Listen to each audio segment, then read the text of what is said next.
E noho ana i tōku taumata o te pahi tāua o Iraweke. Ku tau aki te maunga te ōreni te awa, Ngāti Awa te iwi, o tā atua te waka. Te tohu o te oro o Ngāti Awa te whānau. Mā Ngāti Awa, mō Ngāti Awa, our people. In 2021, Te Toho Te Ora o Ngāti Awa proposed to Oranga Tamariki Chief Executive, Chappie Te Kani, that by increasing the participation of whānau, hapu and iwi in the wider community into the decision-making of tamariki brought to the notice of Oranga Tamariki, there was an opportunity to reduce the number of tamariki being taken into care and protection by the state. There was one situation that I remember clearly when there were concerns about a baby with their whānau, and we were able to liaise with Ngāti Awa or have a consult about that whānau because they were working with them in their space and we had this whānau in our space. And because of that relationship and the way that we consulted about the whānau, it meant that we didn't have to take legal orders, and that's always the best outcome. So finding win-wins within our organisations and coming up with solutions that actually are focused around, is this the right thing for the tamariki and whānau? So if we always have that as our focus and our vision, then yeah, we're going to be on the right track. At the end of the day, we both want the same thing, and that's for our whānau to be together and to achieve.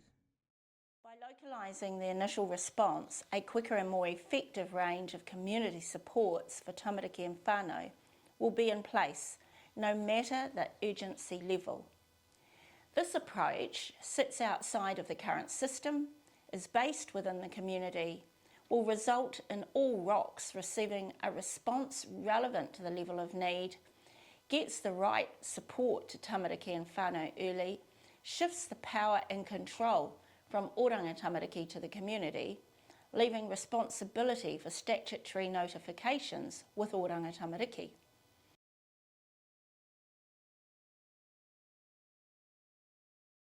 The thing about it, we thought, Oranga Tamariki, we thought that'll be the place to help the lady list. We were actually shocked.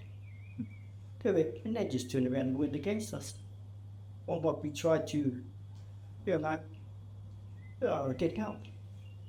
But never eventually did it. No, but they didn't even offer this service could help or that service could help. When you sort of talk about what sort of help you are needing, they would give you a service just to, like a plaster, band-aid it over. No one that really sat down and actually understood about these children. If you have Māori descent or PI descent, try and go through that agency, because for us, Nash has been the lifesaver for us with our mokos. It might be a bit of a teething problem, but I said, just keep going and you'll get there.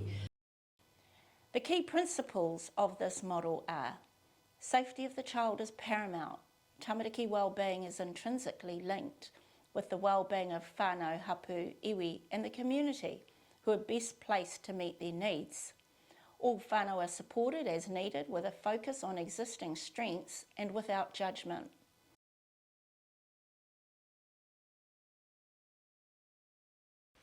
My connections over at Nash helped me develop relationships that I initially thought were broken with my grandmother. Thanks to Nash's support and my auntie who works at Nash, they got to bring us together and we were able to mend that bridge. And I was quite happy because I was able to finally reconnect with my family, and I don't feel like that I'm missing a part of myself anymore. We must return them to whānau, whakapapa based, with love, care and attention, just like my 7 mokopunas have got from their koro.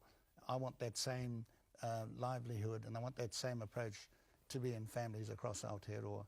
And so when we do enter into discussions to return children to where they belong. There's a resource that goes with it. There's an insurance that when we transfer these children, that the families and the communities are ready and resourced and properly ready to receive them.